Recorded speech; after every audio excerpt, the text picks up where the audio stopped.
दतिया उपचुनाव के नतीजे आज आने वाले हैं। 1 घंटे के बाद काउंटिंग की शुरुआत हो जाएगी। काउंटिंग सेंटर्स पर हलचल तेज हो चुकी है। ये बड़ी जानकारी आपको दे रहे हैं। पॉलिटेक्निक कॉलेज में मतगणना होनी है। सुबह 8 बजे से मतों की गिनती शुरू हो जाएगी। सबसे पहले डाक मतपत्रों की गिनती होगी।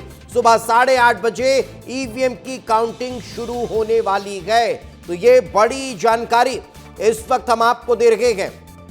लेकिन चलिए अब सबसे पहले हलचल क्या है, माहौल क्या है, ये आपको बता देते हैं। हमारे सहयोगी अनिल गौर दतिया से हमारे साथ जुड़ चुके हैं, निशांत तिवारी दतिया से हमारे साथ मौजूद है और अंजना दुबे भोपाल से नरोत्तम मिश्रा के आवास से हमारे साथ मौजूद है। मैं अनिल और निशांत आपका रुख करूं उससे पहले एक बार जरा रंजना का रुख कर लेता हूं। रंजना, क्या हलचल नजर आ रही है? दतिया का नाम आता है तो नरोत्तम मिश्रा का चेहरा स्वतः हर किसी के जहन में कैद हो जाता है। अनिल, क्या माहौल नजर आ रहा है दतिया में? क्या जो उम्मीदवार गए वो अब काउंटिंग सेंटर पहुंचना शुरू हो चुके हैं या पहुंच चुके हैं?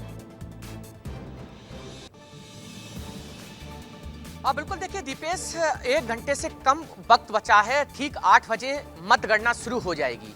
20 ये टेबलों पर 15 राउंडों में जनता का जनादेश है वो आएगा। और सबसे बड़ी बात यह है दीपेश के सबकी निगाहें इस दतिया उपचुनाव पर टिकी हुई हैं, क्योंकि ये दतिया उपचुनाव किसी विधानसभा का चुनाव नहीं है, बल्कि बीजेपी और कांग्रेस के संगठन और बड़े नेताओं की राजनीति पर सीधा सीधा असर डालेगा। और सबसे ज्यादा नजर पूर्व गृह मंत्री नरोत्तम मिश्रा पर है, क्योंकि नरोत्तम मिश्रा का ये राजनीतिक गढ़ है। ये तस्वीरें अनिल दिखा रखे हैं। निशांत हमारे साथ मौजूद है। निशांत, अगर आप बता पाए वहां क्या माहौल है, क्या हलचल है? निशांत जी बिल्कुल, मैं आपको बता दूं, जैसा कि आप मेरे पीछे देख रहे हैं, जो रेलिंग लगी है वहां से कार्यकर्ताओं का आना जाना शुरू हो गया है, क्योंकि अब 1 घंटे के समय से भी कम बचा हुआ है जो काउंटिंग शुरू होनी है। जो पुलिस व्यवस्था भी बिल्कुल लगी हुई है। जो कार्यकर्ता हैं, चाहे वो भाजपा का हो, चाहे वो कांग्रेस का हो, चाहे आजाद समाज पार्टी का हो, या जो निर्दलीय उनके भी जो कार्यकर्ता हैं उनका आना जाना शुरू हो गया है। बारी बारी से वो अंदर जा रहे हैं और अपनी अपनी टेबल पर वो बैठ रहे हैं। जी बिल्कुल बिल्कुल, अपनी अपनी टेबल पर बैठ रहे हैं। तस्वीरें भी लगातार हम आपको दिखा रहे हैं, लेकिन माहौल जो है वो बड़ा दिलचस्प होता हुआ दिखाई देने वाला है। आप जब वहां रहे, आपने अनुभव किया, आपने देखा, ग्राउंड लेवल पर आप गए, ज़मीनी हकीकत को वहां पर आपने तलाशा, लग क्या रहा था? क्या वाकई में ये वोटर्स का वॉयलेंट और साइलेंट वाला जो खेल है वो इस चुनाव को टर्न करता हुआ नजर आ रहा है? बड़ा ही खिचड़ी नुमान माहौल था। आपके ब्रजेश जी थे मेरे साथ, हम लोग साथ में ही 1-2 दिन साथ में बिताए और माहौल जानने की कोशिश की। तो सबसे बड़ी बात यह है कि लोकल लेवल पर जिस तरह की चीज़ें नज़र आ रही थी, परिवारों में, गाँव में, क्षेत्र में चीज़ें बदली हुई थी और आपस में जो खटास थी, मन के जो द्वेष थे, वो कहीं ना कहीं कैमरे के सामने, भले ही सामने ना आ रहे हो, लेकिन उसकी झलक कांग्रेस कैमरे पर भी नज़र आ जाती थी वक्तन फवक्तन, कभी कभार। लेकिन कुल मिलाकर कहा जाए तो कांग्रेस इस बार दतिया का जो चुनाव है वो काफ़ी इंटरेस्टिंग है और साख की लड़ाई है दोनों ही पार्टियों के लिए। दोनों ही जो उम्मीदवार हैं उनके लिए भी अपने दमखम और अपना भरोसा जीतना या हारना साबित होगा इस पूरे चुनाव निर्णय से। तो 8 बजे के बाद आपको मालूम है कि वोटिंग का सिलसिला, काउंटिंग का, माफ़ कीजिएगा, सिलसिला शुरू हो जाएगा।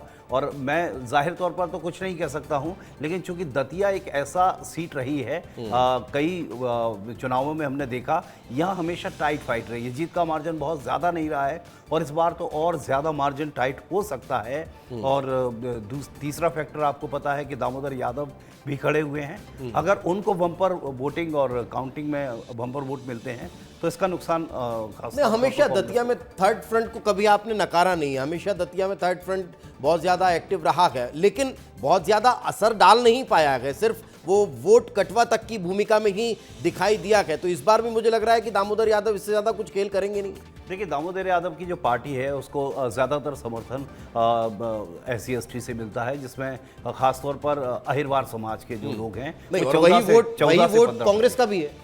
14 से 15%। वही मैंने कहा है, इसलिए कि दामोदर यादव को अगर वोटिंग बम्पर मिलती है उस क्षेत्र से तो इसका नुकसान कांग्रेस को झेलना होगा। और कांग्रेस ने जिस तरह का जो कल एक्शन लिया है उसे लगता है कि कुछ ना कुछ पर्दे के पीछे ऐसी चीज़ें हुई हैं जो कांग्रेस को नागवार साबित हुई हैं या कांग्रेस के अरमानों पर पानी फेरने वाली हैं। और यही वजह है कि इतना बड़ा एक्शन अचानक ले लिया गया और नतीजों से पहले एक फैसला आ गया। तो कुल मिलाकर ये काफ़ी दुर्भाग्यपूर्ण हो सकता है कांग्रेस के लिए। तो कल के इस फैसले के बाद ही ये चर्चा शुरू हो चुकी है कि जिस तरह से चर्चाएं चल रही थी कि कांग्रेस शायद इस चुनाव को जीत ले नरोत्तम मिश्रा की नाराज़ी की वजह से, लेकिन नाराज़ी जो है वो बीजेपी में ही नहीं है, नाराज़ी दूसरी तरफ भी बैठी हुई है। और जो मैंने आपको कहा कि राजेंद्र भारती का साइलेंट वोटर अगर काम कर गया बड़े पैमाने पर, क्योंकि वो विजयी उम्मीदवार रहे हैं, 2 बार के विधायक रहे हैं, तो उनका भी वोट बैंक है, तो उन्हें साइलेंटली कुछ अगर कर दिया है तो इससे बड़ा नुकसान कांग्रेस को कुछ नहीं हो सकता। बिल्कुल, ये बड़ी बात आप कर रखे हैं। लेकिन जो चर्चा बहुत ज्यादा चल रही थी दतिया उपचुनाव के दौरान कि भाई ये 2028 का ट्रेलर है, अगर ये ट्रेलर इस तरह से निकलकर सामने आ रहा है तो फिर 2028 की पिक्चर चाहे भारतीय जनता पार्टी हो या कांग्रेस, दोनों के लिए बहुत क्लियर दिखाई देती है।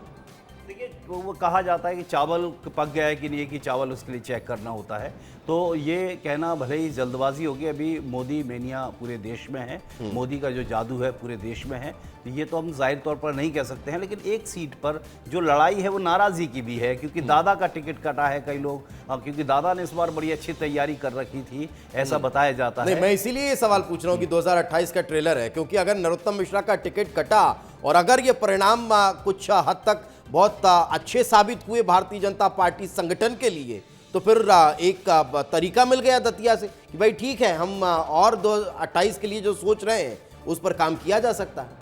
नहीं तो नरोत्तम मिश्रा के लिए तो दुर्भाग्यपूर्ण ये भी है ना कि पार्टी भले ही यहाँ से जीतती है हारती है, दोनों ही सूरत में नरोत्तम मिश्रा को माइलेज नहीं मिलने वाला है। जीतती है तो कहा जाएगा भाई देखिए हमारा सिलेक्शन नरोत्तम मिश्रा का टिकट काट के हमने सही किया ना, जो आज जीत मिल गई हारी हुई सीट पर। और अगर हार जाते हैं तो कहें तो ये बातें भी चलेंगी भाई नरोत्तम मिश्रा के वोटर्स, अगर नरोत्तम मिश्रा इतने कॉन्फिडेंट थे तो कैसे हम ये सीट हार गए।